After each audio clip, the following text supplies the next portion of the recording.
today we're going to be taking this and turning it into this.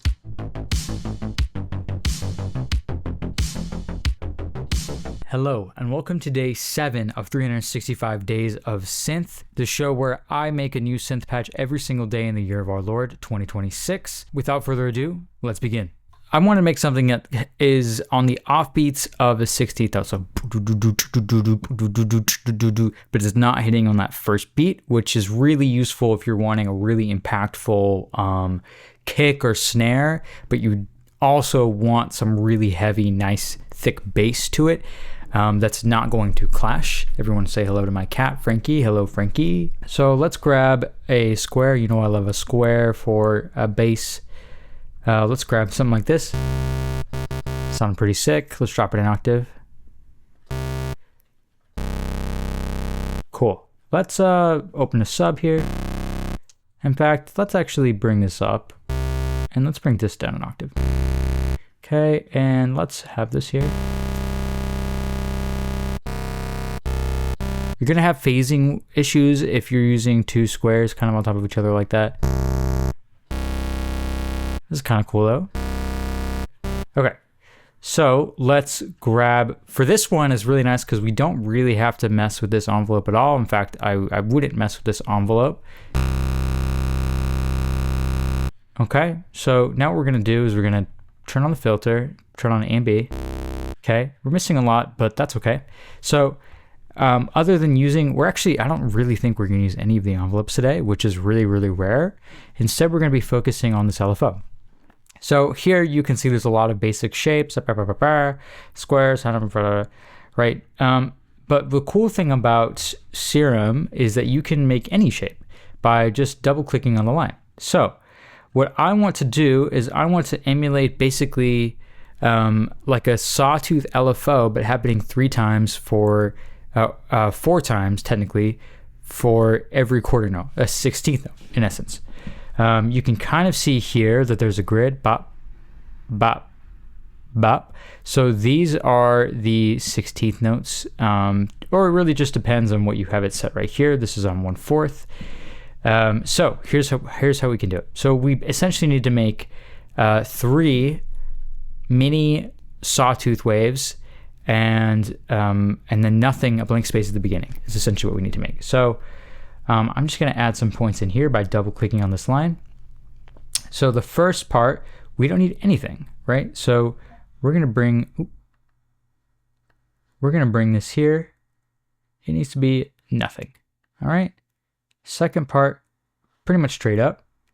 Third part, all the way down. We're going to go from this second main line to this third main line.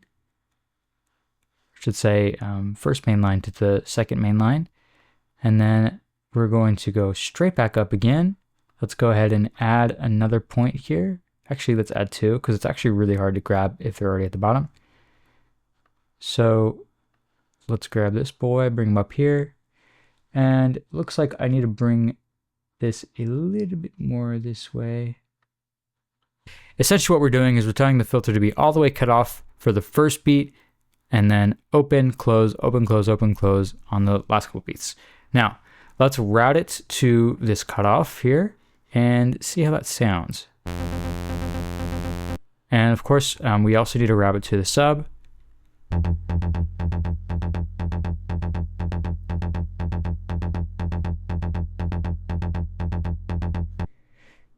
Now it kind of sounds like a horse is galloping. It's a little bit fast right now. I wouldn't usually use this on a song that's 120 beats per minute, but let's drop it down to like 90. Now I'm hearing leftover of that sub.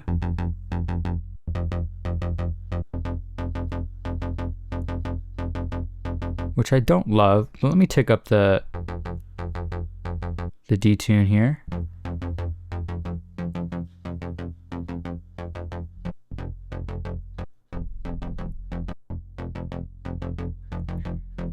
Okay, so again, I don't love that the pitch is staying. So to get rid of that, what I'm going to do is I'm going to take the attack here.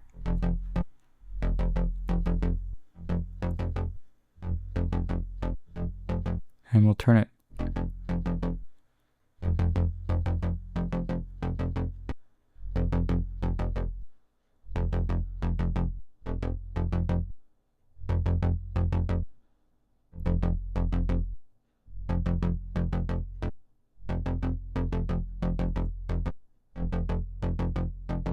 Cool. And let's go ahead and make it mono.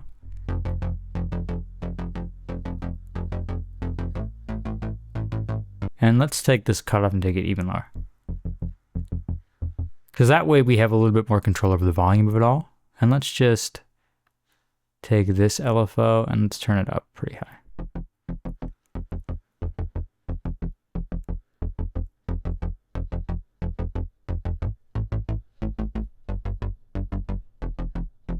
Okay, even less.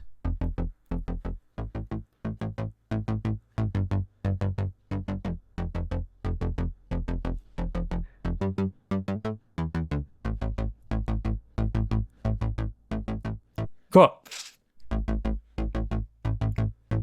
Sounding pretty cool. Let's go to the effects. Of course, we're going to add some distortion, give it some higher end.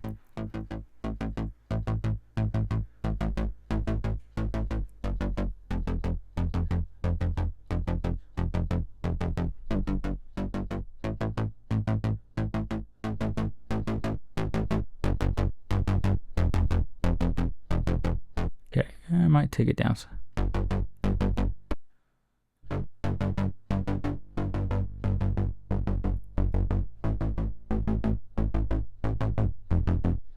And let's also add just a little bit of reverb.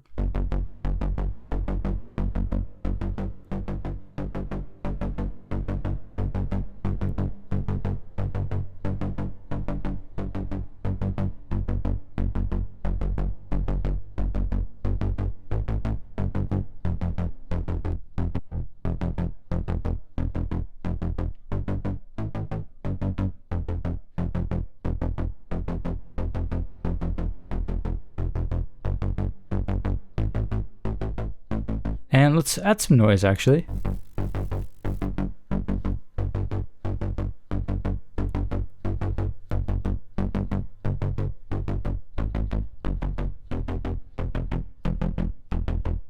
Yeah.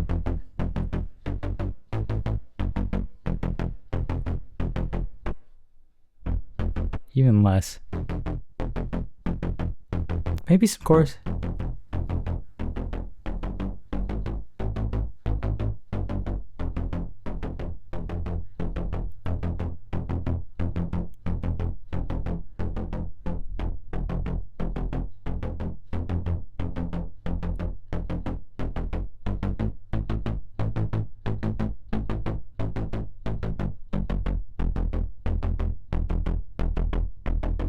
Cool.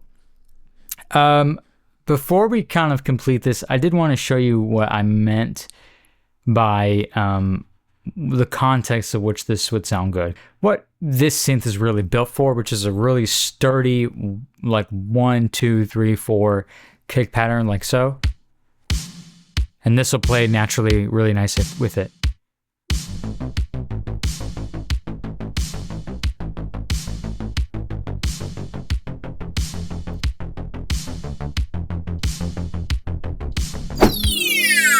That's where all the fun is with that synth. I hope you found this informative and useful. If you did, I would ask that you guys subscribe or give a follow. If you want access to this synth, it will be available in my Gumroad for free for download. So feel free to check that out. I will be giving all these synths away for free. If you have any suggestions for a kind of synth that you would like me to cover, please leave a comment down below. Or if you have a synth that you're really proud of and you want to share with the class, also leave us a comment down below. I'd love to see what you guys are working on, and I'll see you guys tomorrow.